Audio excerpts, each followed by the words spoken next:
Bismillahirrahmanirrahim. Assalamualaikum warahmatullahi wabarakatuh. Yang terhormat Ibu dosen, Ibu Sari Fitrah MPD, dan teman-teman yang saya banggakan.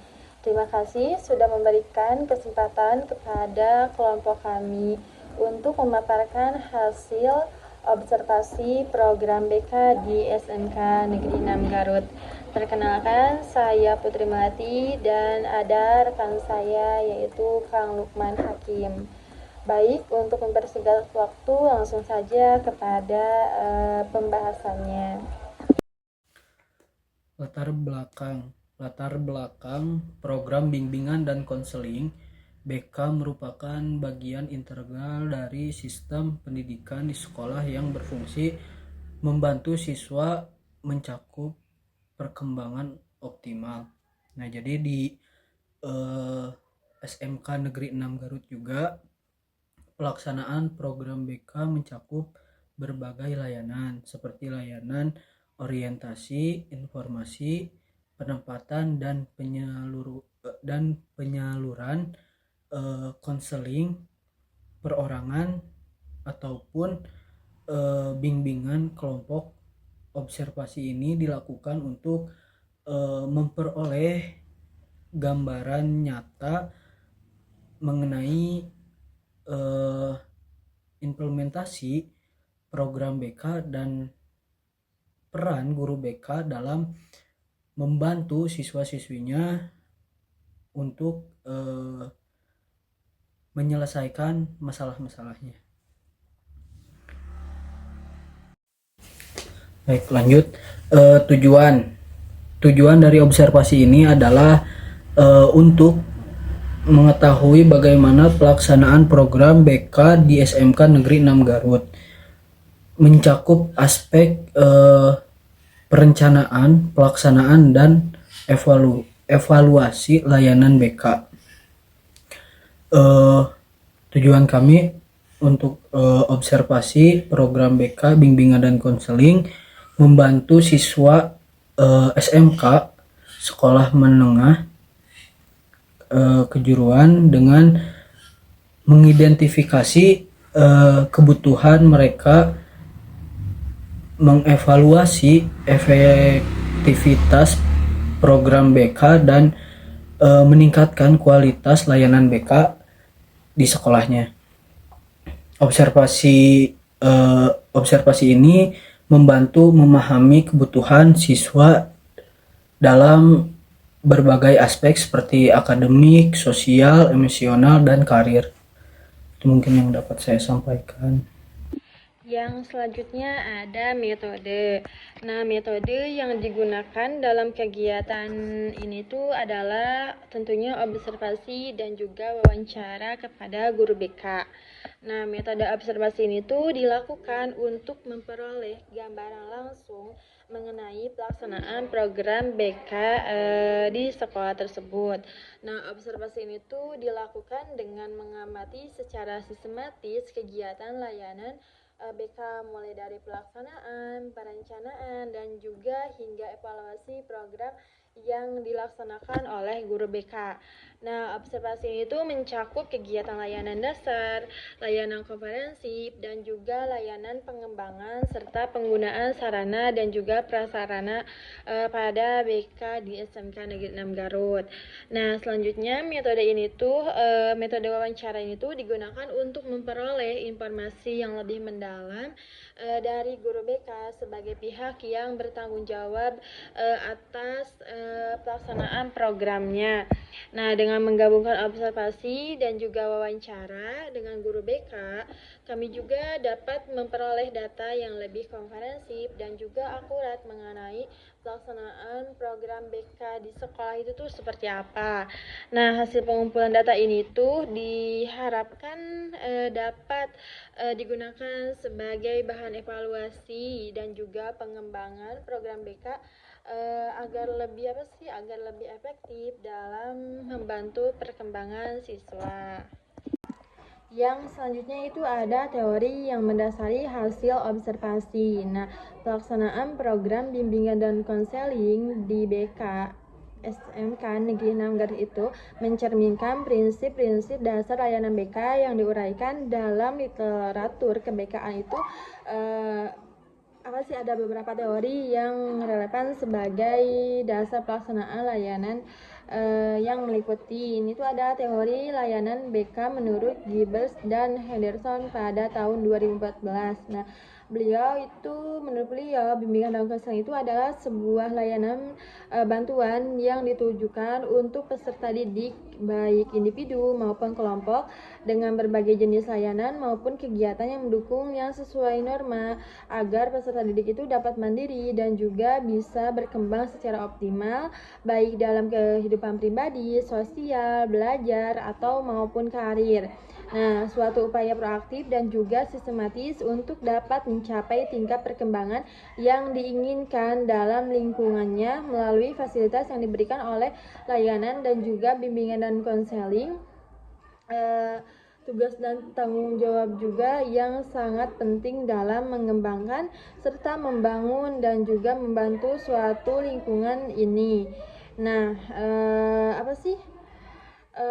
tujuannya itu untuk apa? Untuk mengembangkan dan juga memperbaiki perilaku individu di lingkungannya tersebut.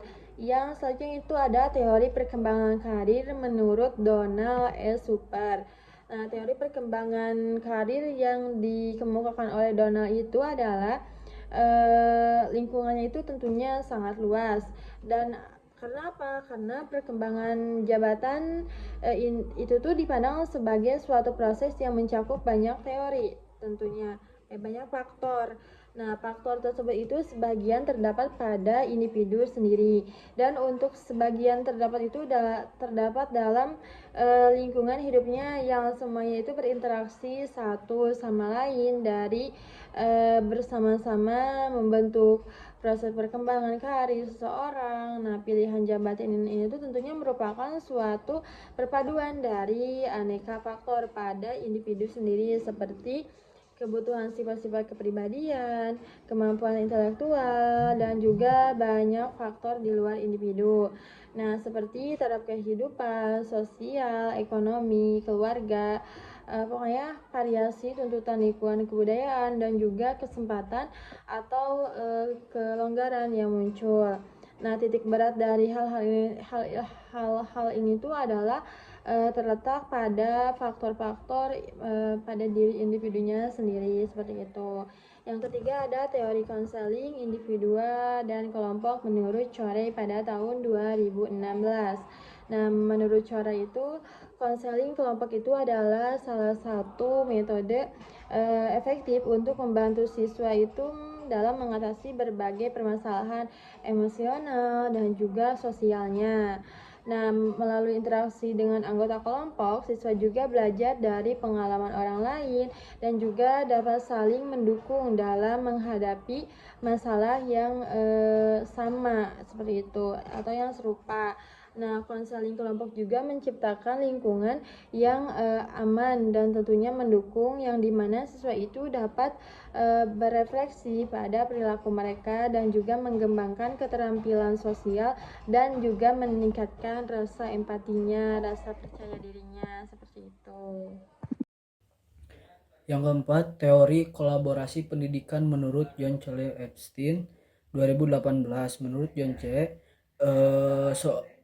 seorang ahli pendidikan terkemuka dalam bidang keterlibatan orang tua ada 6, yaitu keterlibatan di rumah, keterlibatan di sekolah, keterlibatan dalam pengambilan keputusan, keterlibatan dalam kebijakan sekolah, keterlibatan dalam advokasi, dan keterlibatan dalam komunikasi. Teori ini menekankan pentingnya kolaborasi antara sekolah, keluarga, dan masyarakat dalam mendukung pendidikan siswa, keterlibatan orang tua dalam berbagi aspek pendidikan dapat dapat meningkatkan peserta akademik, belajar, dan kesejahteraan siswa, kesejahteraan siswa dan kesuksesan pendukungan program ini. Yang kelima, teori manajemen stres dan motivasi belajar menurut Sehyung Benedetto 2020. Sehyung dan Benedetto menekankan pentingnya dukungan emosional, pengaturan waktu belajar, dan motivasi pengaturan waktu belajar dalam mengurangi stres akademik. Nah, maka hasil observasi menunjukkan bahwa guru BK, bimbingan dan konseling membantu siswa mengatur strategi cara belajarnya dan mengatur strategi gaya belajarnya. Nah, berdasarkan teori tersebut, pelaksanaan program BK di SMK Negeri 6 Garut telah menerapkan prinsip layanan BK berdasarkan kebutuhan peserta didik, sehingga dapat mendukung perkembangan akademik secara ringkas, menjelaskan bahwa program BK di SMK Negeri 6 Garut berfokus pada penerapan program ini. Yang selanjutnya ada hasil dari observasi program bimbingan dan konseling di SMK Negeri 6 Garut. Nah, program bimbingan dan konseling di SMK Negeri 6 Garut itu mencakup layanan bimbingan pribadi, sosial, dan juga akademik dan karir. Nah, pelaksanaan layanan tersebut itu difokuskan pada pengembangan keterampilan dan juga termasuk perencanaan karir dan persiapan diri untuk menghadapi dunia kerja atau misalnya ingin melanjutkan studi lanjutannya. Nah, kegiatan BK ini tuh dilaksanakan melalui berbagai layanan seperti konseling individu, kelompok, klasikal, serta layanan informasi. Nah, selain itu, guru BK juga berkolaborasi dengan orang tua, guru, dan juga wali kelas, tentunya juga dengan kepala sekolah untuk dapat membantu siswa itu untuk mengatasi hambatan belajar, mencapai tugas perkembangan, dan juga serta meningkatkan kesejahteraan psikologisnya. Nah, peran guru BK dalam membantu siswa itu menentukan pilihan karir yang sesuai dengan minat dan juga bakat mereka itu adalah sebagai fasilitator dan juga pembimbing. Nah, guru BK juga itu memberikan informasi yang membantu siswa untuk memahami dirinya sendiri, mengeksplorasi sebagai pilihan karir serta mengembangkan keterampilan yang dibutuhkan dalam pengambilan keputusan karir. Dan kegiatan ini tuh dilakukan melalui asesmen gaya belajar dan juga kecerdasan majemuk. Nah, sehingga siswa itu dapat memilih karir yang sesuai dengan potensi mereka. Jadi guru BK juga memberikan informasi mengenai berbagai kayak jurusan yang cocok untuk siswanya tersebut, atau misalnya pekerjaan yang seperti itu. Nah, jadi serta juga itu memfasilitasi identifikasi minat dan juga bakat melalui tes atau asesmen itu, atau bisa melalui wawancara juga. Nah, selama proses ini tuh layanan konseling itu diberikan untuk mendukung perencanaan karir siswa secara matang dan juga terarah. Nah, strategi yang digunakan dalam program BK itu menangani siswa yang mengalami permasalahan seperti pelanggaran disiplin, atau perilaku yang menyimpang yang dilakukan dengan pendekatan empatik melalui konseling individu maupun kelompok. Nah, guru BK juga itu melakukan identifikasi menyeluruh terhadap masalah siswa dan juga berkolaborasi dengan berbagai pihak seperti kepala sekolah tentunya, wali kelas, guru, kesiswaan, dan juga pihak lain yang relevan, dan juga tentu harus ada orang tua siswanya juga harus berkolaborasi. Nah, motivasi ini tuh diberikan untuk apa? Dalam layanan bimbingan klasikal dan juga pembentukan kebiasaan positif yang dilakukan melalui kegiatan ini tuh seperti adanya sholat duha sebelum pembelajaran dimulai, dan juga pemberian sanksi yang diterapkan secara edukatif agar agar siswa itu terdorong untuk memperbaiki diri. Nah, strategi ini tuh dilakukan bertujuan untuk membantu siswa dalam membangun hubungan yang positif serta memahami akar permasalahannya, dan juga mengembangkan kemampuan pemecahan masalah demi perubahan perilaku yang lebih baik. Nah, efektivitas program BK dalam membantu siswa mengatasi stres dan juga tekanan belajar itu terlihat dari berbagai layanan yang diberikan.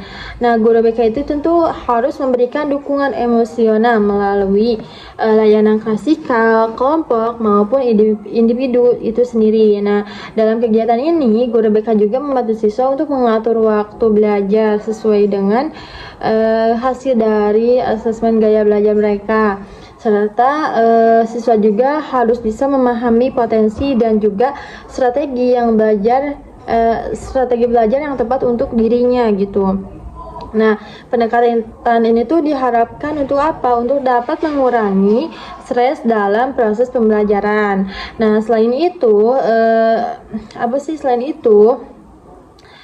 jadi setiap program itu kan harus disusun berdasarkan hasil asesmen dan juga analisis kebutuhan peserta didik. Nah, karena itu untuk apa?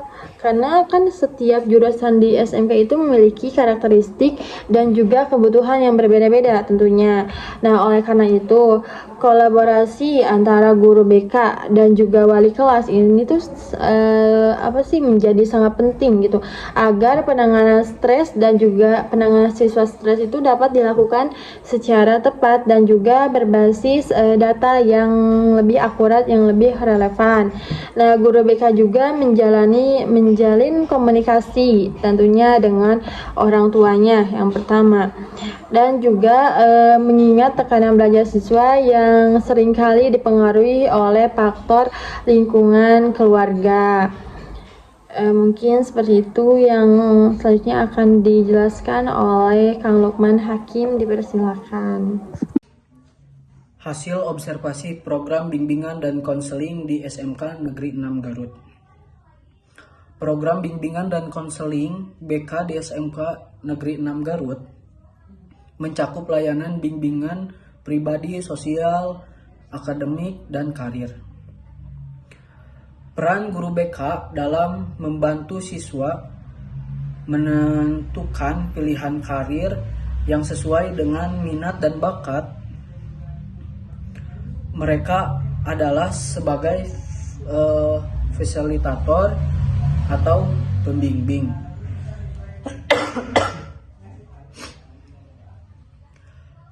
Strategi yang digunakan dalam program BK untuk menangani siswa yang mengalami permasalahan seperti pelanggaran disiplin atau perilaku menyimpang dilakukan dengan pendekatan empati melalui konseling individu maupun kelompok. Efektivitas program BK dalam membentuk siswa mengatasi stres atau tantangan belajar terlihat dari berbagai layanan yang diberikan oleh guru BK, memberikan dukungan emosional melalui layanan klasik, kelompok maupun individu.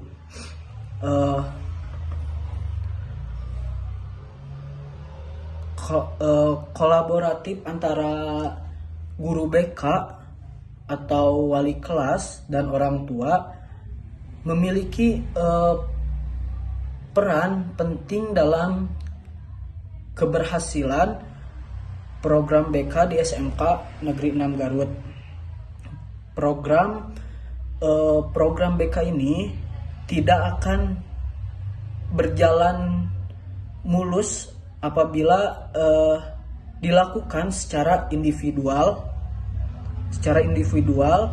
Pelaksanaan program dilakukan melalui kerjasama yang efektif antara pihak kegiatan, koordinasi rutin dilaksanakan, misalnya pertemuan antara guru BK dan wali kelas setiap 2 bulan sekali, atau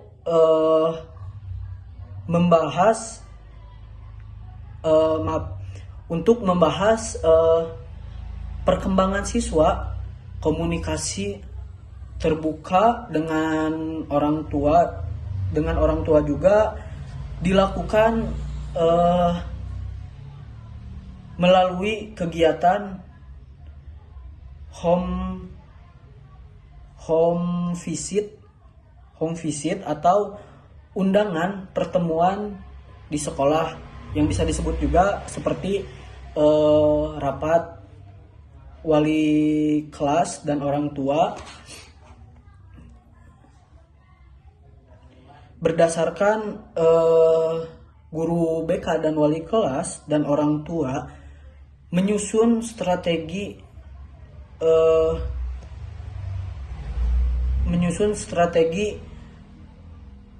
pendukungan untuk menciptakan lingkungan belajar yang positif serta pandangan peran dalam mendukung perkembangan siswa. Guru BK berfokus pada aspek konseling wali kelas, membantu keseharian siswa, sementara orang tua memberikan dukungan dari rumah dengan kerjasama yang baik. Jadi di sekolah dibantu oleh guru dan di rumah dibantu oleh dukungan orang tua. Maka perubahan untuk program ini dengan secara koordinasi saling mendukung, maka program ini akan optimal apabila dilaksanakan dengan baik, saling mendukung, saling ada arahan dari orang tua maupun wali kelas atau guru BK. Sama juga dengan pihak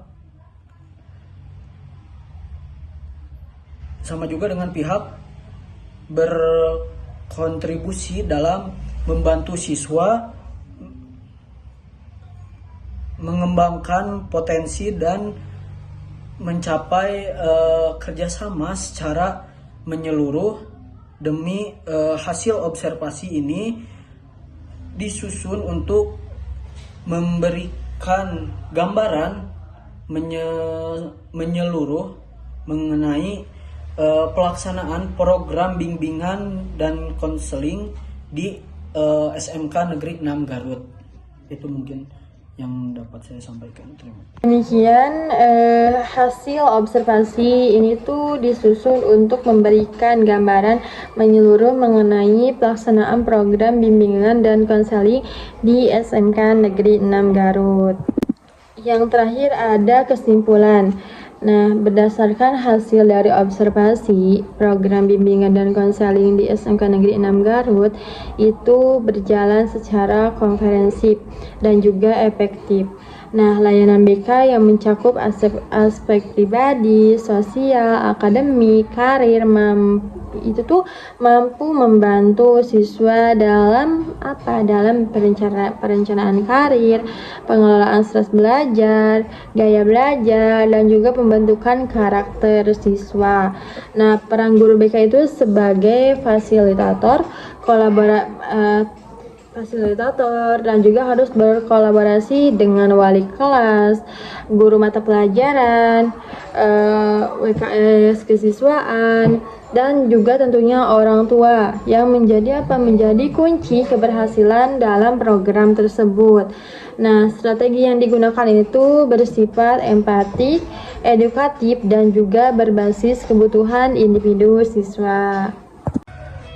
Saran yang pertama, meningkatkan frekuensi konseling individu bagi siswa yang membutuhkan perhatian khusus agar layanan lebih optimal. Jadi untuk siswa yang membutuhkan perhatian khusus, maka maupun itu wali kelas atau guru BK harus harus memberi perhatian khusus kepada siswa tersebut. Yang kedua, memperkuat koordinasi dan komunikasi antara guru BK, wali kelas, dan orang tua untuk memastikan intervensi berjalan konsisten dan tetap sarana. Jadi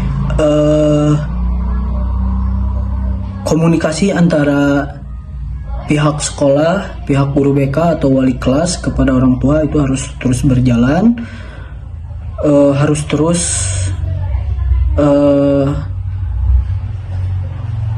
dioptimalkan biar tahu perkembangan siswa tersebut atau peserta didik tersebut.